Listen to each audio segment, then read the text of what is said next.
नमस्कार, आप देख रहे हैं SPN 9 न्यूज़ और आपके साथ मैं हूं क्रांति सिंह। एक बार फिर न्यूज़ रूम में मौजूद और यहां पर तमाम सहयोगी हमारे साथ मौजूद हैं। उनसे सवाल जवाब का दौर एक बार फिर शुरू करेंगे और जानेंगे कि मैनपुरी सीट को लेकर के अखिलेश यादव ने जो बड़ा दाव चला है, उस दाव के बाद आखिरकार विपक्ष पर कितना बड़ा वार हुआ है। देखिए, न्यूज़ रूम में हमारे तमाम सहयोगी हमारे साथ मौजूद है। सबसे पहले दीपक हमारे साथ है, दीपक से चर्चा कर लेते हैं। दीपक, यहाँ पर चुनावी माहौल देखने को मिल रहा है, इस चुनावी माहौल के बीच में आप कैसे देख रहे हैं कि जनता का प्यार मैनपुरी सीट के लिए क्या सच में डिम्पल के लिए इतना ज़्यादा था कि अखिलेश यादव ने उन्हीं के ऊपर दाव चला और लगता है कि विपक्ष की कमर तोड़ देंगे? देखिए, यहाँ पर जनता के अगर आप प्यार की बात करें तो जनता का प्यार ज़्यादातर मुलायम सिंह के जाने के बाद शिवपाल पर था, और शिवपाल के बाद अखिलेश, फिर उसके बाद शायद अपर्णा, और फिर उसका डिम्पल का नाम आता है।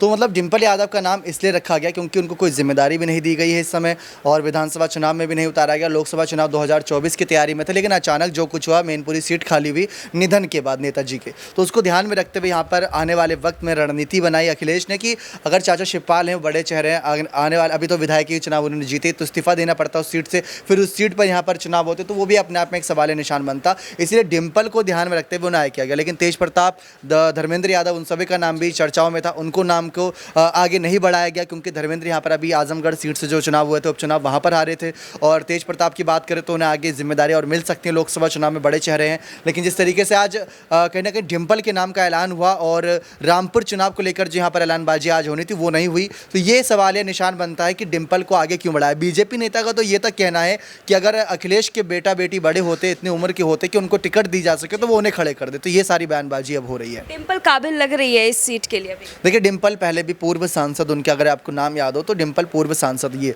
तो वो अपने आप को साबित कर सकते हैं क्योंकि अगर वो पूर्व सांसद है, जरूर काबिलियत है, और जनता के बीच अगर अखिलेश के परिवार से ही बात आती है तो यादव परिवार का एक दबदबा रहा है। धन्यवाद। यहाँ पर देखिए, माहौल में जो है तमाम सरगर्मी तेज है और यहाँ पर हमारे तमाम सहयोगी जो है इस पूरे मुद्दे को लेकर के अपने अपडेट्स देते हुए नजर आ रहे हैं। नेहा हमारे साथ मौजूद है, नेहा से अगला सवाल पूछ लेते हैं। नेहा, क्या लगता है यहाँ पर मैनपुरी का चुनाव जिस तरीके से हम देख रहे हैं, चुनावी माहौल के बीच में एक एक मुद्दे उठते हुए नजर आ रहे हैं। डिम्पल को जो है यहाँ पर जिम्मेदारी सौंप दी गई है, छोटी बहू भी शायद सामने से जो है वार करती हुई नजर आएगी। क्या लगता है किसकी जीत दिखाई दे रही है? देखिए, अभी इस बारे में कुछ कहा नहीं जा सकता है क्योंकि यहाँ पर कांटे की टक्कर नज़र आ रही है। एक तरफ बीजेपी है तो दूसरी तरफ समाजवादी पार्टी है। एक तरफ वो पार्टी है जो पार्टी हमेशा से मैनपुरी पर राज करती थी, तो देखिए दूसरी तरफ बीजेपी है जो उत्तर प्रदेश में राज कर रही है। तो कमी तो दोनों में से किसी भी पार्टी में नहीं है। अब यहाँ देखना ये है कि एक तरफ परिवार एक ही है, लेकिन दोनों जो महिला हैं वो अलग अलग है, अलग अलग पार्टियों से हैं, एक बीजेपी से एक समाजवादी पार्टी से। जहां तक उम्मीद है बताई यही जा रहा है कि अभी तक जो अनुमान लगाया है कि डिम्पल यादव के जो जीतने के चांसेस ज़्यादा इसलिए बताए जा रहे हैं क्योंकि एक तो वो मुलायम सिंह यादव की बहू है, दूसरी बात मैनपुरी सीट पर हमेशा से यादव परिवार का दबदबा रहा है। ठीक है, धन्यवाद नेहा। देखिए, यादव परिवार का जो है दबदबा हमेशा से रहा है, लेकिन उसके बाद भी यहाँ समझ नहीं आ रहा है कि इस चुनावी समीकरण के बीच में जीत किसकी होगी। देखिए, उसको लेकर के अभी कुछ भी जो है क्लियरेंस नहीं दिखाई दे रही है और ये तस्वीर जो जितनी धुंधली दिखाई दे रही है।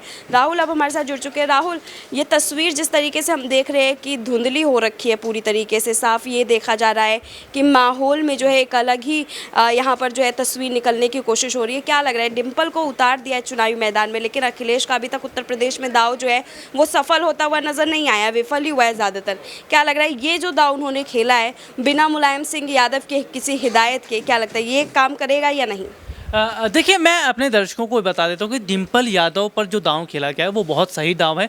और देखिए, समाजवादी पार्टी बहुत पहले से प्लान तैयार करती कि आखिरकार किसको उतारा जाए, किसको ना उतारा जाए, लेकिन डिम्पल यादव को उतारना एक महिला कार्ड भी हो रहा है और मैनपुरी की जनता डिम्पल यादव पर उतना भरोसा भी उतार रही। देखिए, अखिलेश यादव करहल से जो है मैं अगर बात करूँ तो करहल से जो है उन्होंने चुनाव जीता था, तो एक सीट वो नहीं छोड़ सकते। तो ऐसे में हम देख रहे हैं कि डिम्पल के पास कोई बड़ी जगह नहीं है। उन्हें आजमगढ़ पर कुछ समय पहले उतारने की कोशिश हो रही थी जब आजमगढ़ में उपचुनाव थे, लेकिन वहां पर बात नहीं बन पाए। तो अभी के वक्त में हम क्या देख रहे हैं कि जितना डिम्पल यादव पर भरोसा मैनपुरी की जनता जता रही है, उससे ज़्यादा मुझे नहीं लग रहा कि शिवपाल उतरते तो फ़ायदा मिलता, या फिर मैं अगर कहूँ कि धर्मेंद्र यादव उतरते तो फ़ायदा मिलता, तेज प्रताप सिंह यादव उतरते तो फ़ायदा मिलता। डिम्पल यादव बेस्ट है, लेकिन हाँ, अगर बीजेपी सामने से अपर्णा को उतारती तो जरूर कांटे की टक्कर होगी।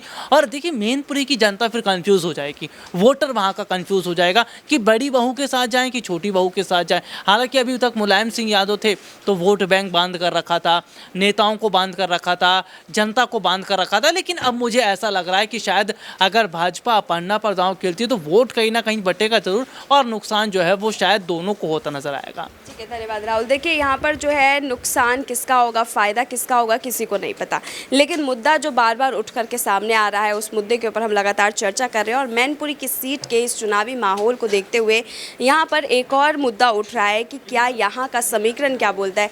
कशिश हमारे साथ है, कशिश से एक सवाल ले लेते हैं। कशिश, आप भी सुबह से देख रहे हैं मैनपुरी चुनाव को लेकर के एक के बाद एक बड़े अपडेट्स आ रहे हैं।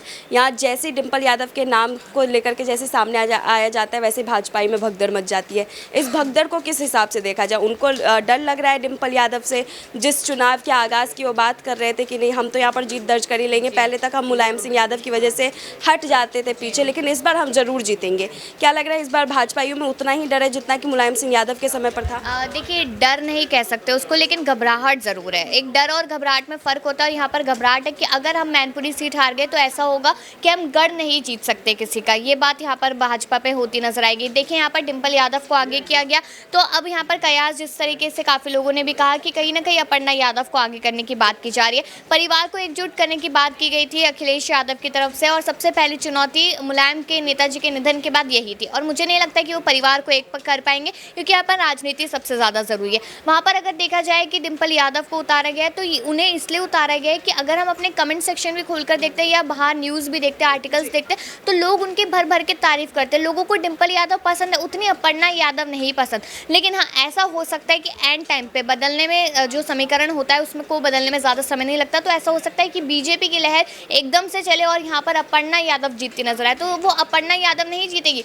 वो सीएम योगी और पीएम मोदी जीतते नजर आएंगे। और अगर यहाँ पर डिम्पल यादव को लोग पसंद करते हैं तो कहीं ना कहीं हो सकता है कि यहाँ पर सपा जीतती नजर आए। और जो कहीं ना कहीं एक कमजोरी हो रही है अभी अखिलेश को कि क्या होगा आगे, किस तरीके से कदम उठाएंगे, तो वो मजबूती के साथ फिर यहाँ पर कदम उठाते नजर आएंगे, क्योंकि कॉन्फिडेंस उनका बढ़ जाएगा। ठीक है, धन्यवाद कशिश। यहाँ पर अबरार हमारे साथ जुड़ चुके हैं। अबरार से एक आखिरी सवाल पूछ लेते हैं।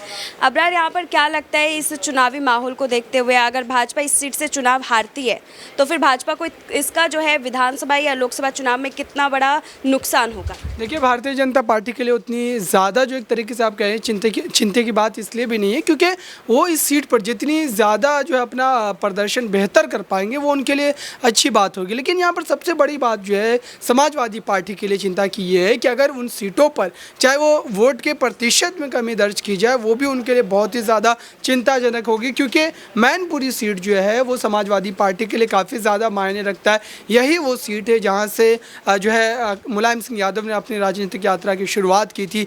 कई यादव परिवार के लोगों ने भी संसद तक का सफ़र इसी सीट के ज़रिए किया है। तो जाहिर सी बात है कि निजी तौर पर भी आप देखें कि अखिलेश यादव को इस सीट से काफ़ी लगाव है और कहीं ना कहीं आप कह सकते हैं कि एक राजनीतिज्ञ होने के कारण वो अपने जो है पिता मुलायम सिंह यादव को एक सच्ची श्रद्धांजलि अर्पित करने के लिए इस सीट को किसी भी हाल में जीतना चाहेंगे।